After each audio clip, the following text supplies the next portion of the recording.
Hi guys, it's me, Mr. Bertoch, your incredibly handsome science teacher. And in this video, we are going to be talking about the kingdoms of life.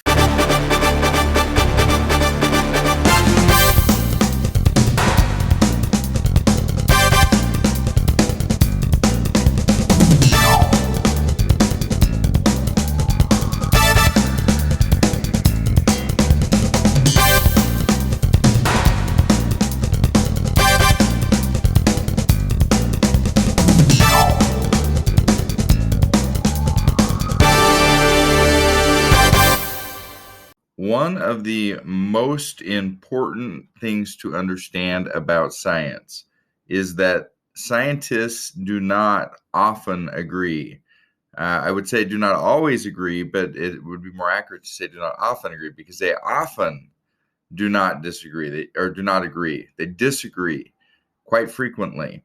And that is what science is all about. Science is about finding truth, doing our very best through research and experimentation and whatever else we can do, discovery to find truth.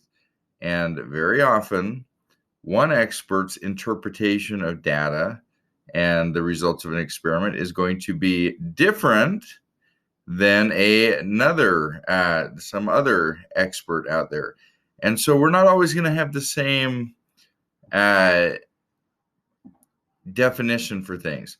And this lesson, this topic, animal kingdoms, is a great example of that. Because here's the dealio. A lot of scientists would claim or suggest, maybe is a better word, or define or categorize life into 5 kingdoms. But a lot of scientists say, no. False. There are actually 6 kingdoms. You gotta count, make sure I have the right fingers. And then other scientists are like, wait a minute, but what about domains? And they create this whole new system of categorization that includes something called domains. So in this video, we are going to pretend like the scientists who claim there are 6 kingdoms are the most correct of all the scientists. However, you are free to disagree and to say, no, Mr. Bertoch, it is actually the ones who claim there are 5 or the ones who talk about domains that are correct. Because again, that's what science is all about, is disagreement.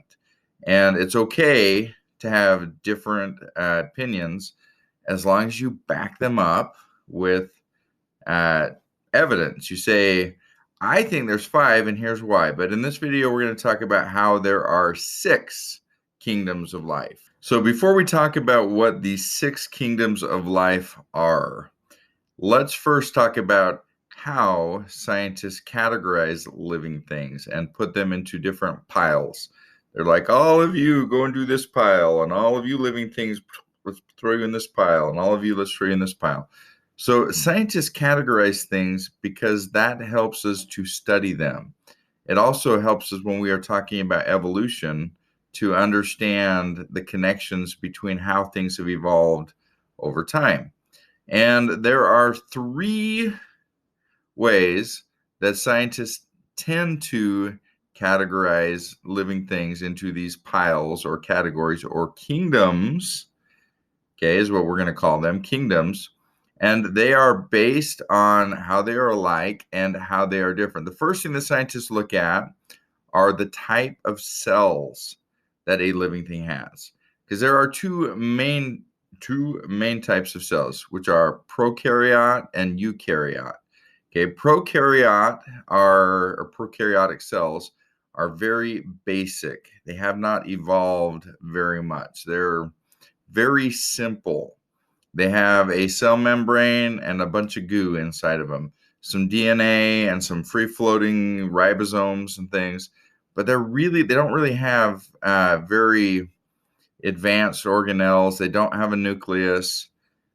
Okay, the cells that do have those things, the more complicated cells, are called eukaryotes or eukaryotic cells, and they're much more complex, much more advanced or evolved. They have nuclei. They have organelles and all these structures inside of them. So they are much, much more advanced and evolved than prokaryotic cells. The eukaryotes make up more advanced living things, and thus things that have evolved more. Whereas the prokaryotic cells are the more basic kind of living things. The second thing that scientists look at as they are categorizing living things is the number of cells in a living thing. And we divide that between single-celled life forms, unicellular life forms, and multicellular life forms, multicellular life forms. Okay, so single-celled versus multicellular. Single-celled life forms, well, they're made of one cell. Okay, and multicellular life forms like this handsome face is made of many, many cells. In the case of a human, about 100 trillion cells or so. Okay, the third thing that scientists look at when they are categorizing living things into piles or kingdoms is how they get their food, how they get their energy, how they get sugar, which is what their mighty mitochondria need in order to produce energy. So their living things either produce their own sugar or they have to gobble it up. They have to consume sugar. Things that produce their own sugar that do that automatically are called autotrophs. Autotrophs. Things that must consume sugar because they cannot do it automatically are called heterotrophs. So we divide them up between autotrophs and heterotrophs. So the 6 kingdoms of life that scientists put living things into, those kingdoms, those piles where we place all the living things on Earth, are archaebacteria, which is a long word, and it looks like archaebacteria, but it's pronounced archaebacteria. Eubacteria, Protista, the kingdom Protista, fungi. Now that is me. I am a fun guy. And then the plant kingdom, plantae, and animal kingdom, animalia kingdom. Okay, so let's go through each one of these very briefly and talk about the why things are in those kingdoms. Oh, and by the way, if you're curious, a lot of scientists will take archaebacteria and eubacteria and they will say, no, those are one kingdom, and we call it monera. So the people who argue for 5 kingdoms have archaebacteria and eubacteria in a single kingdom called monera. And they have archaebacteria and eubacteria underneath them. Okay, the peeps who are pro 6 kingdoms are like, nope, those two are too different from each other. We can't put them in the same kingdom. So they split them out and they make 6 kingdoms. And then you got the other peeps who are like, I don't even want to do kingdoms. I want to start with domains. So, and I'm not going to go through domains in this video, but that's a level above kingdoms that some peeps like to talk about. Hooray for them.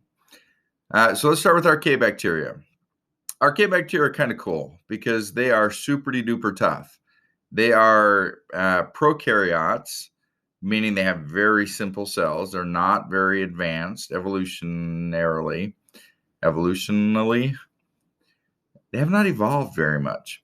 But they're super duper tough. They live in really extreme environments. Like they might live in super hot places like, hot springs and geysers. They might live in really deep parts of the, deep in rock where there's no oxygen, or deep down in the soil where they never get oxygen. Or they might live in places that are really, really salty. Basically, they live where nothing else can live.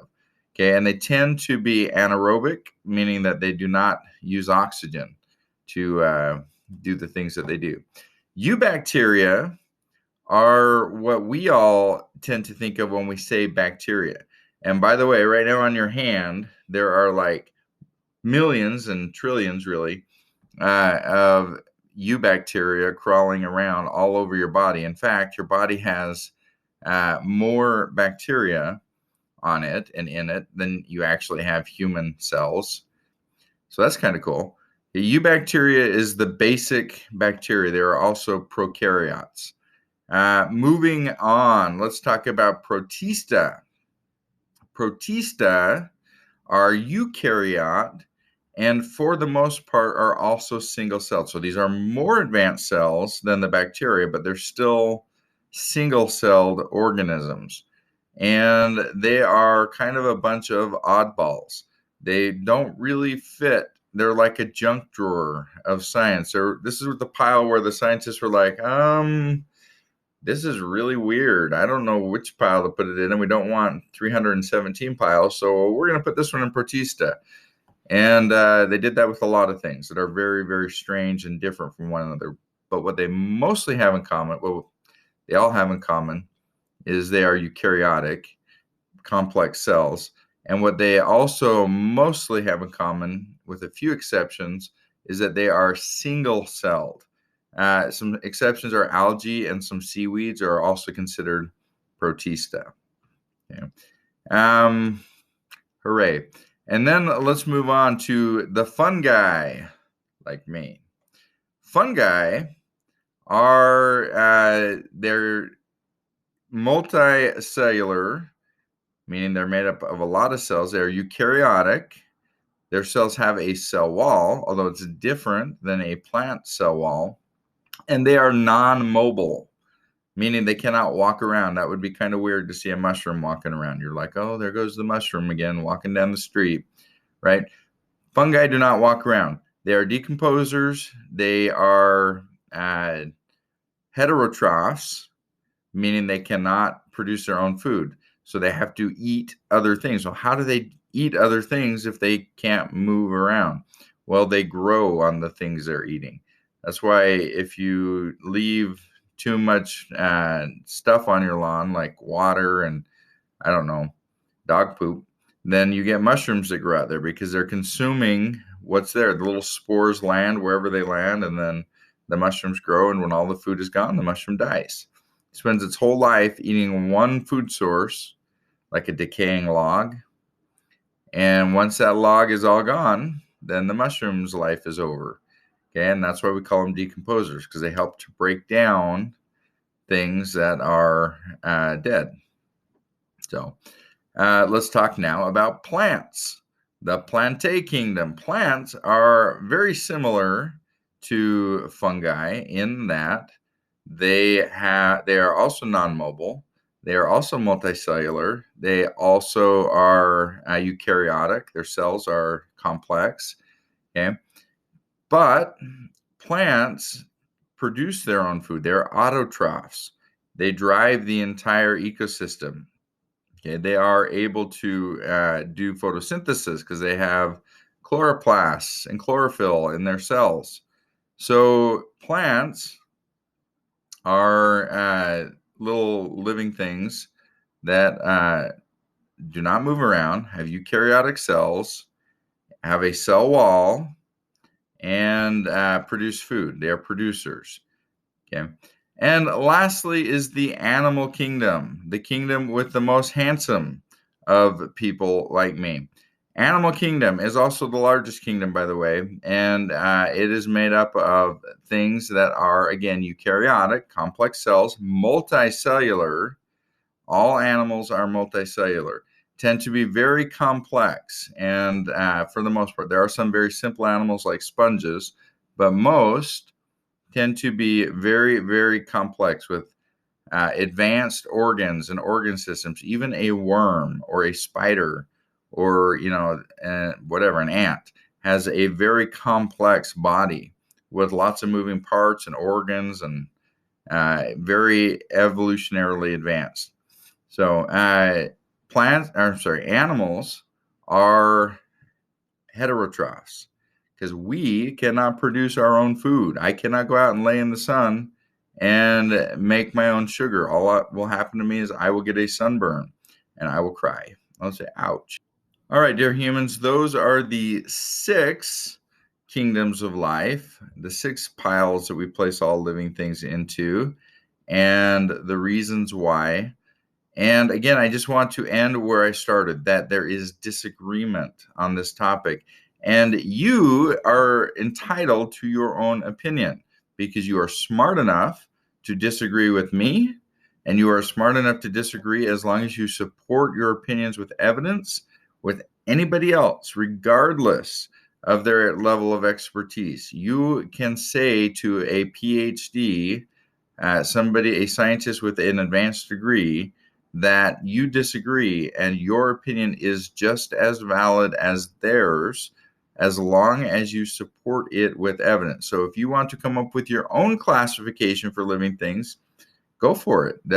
That's perfectly allowed. There's nothing that says your system of you don't have to classify things based on type of cell or whether they're single celled or multicellular or how they get their energy, how they feed. If you want to categorize them totally differently by the way they smell, I mean, that's a little weird, but go for it.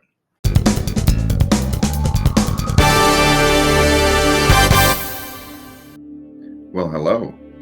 Thank you for watching my one-take rambling science video where I talk a lot and try to do as few and usually no edits whatsoever. So you hear all my ums and my awkward pauses as I try to collect my thoughts into my head. If you like learning about science, do me a favor.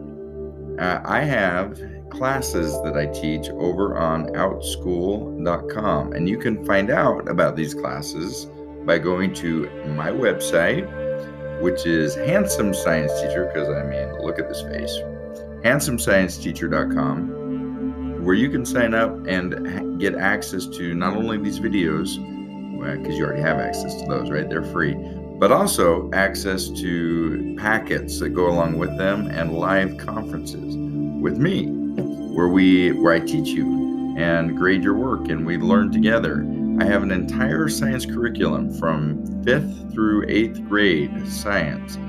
Also, you are welcome to, if you would like to subscribe to my channel. That helps me too, just because it gets the word out about me.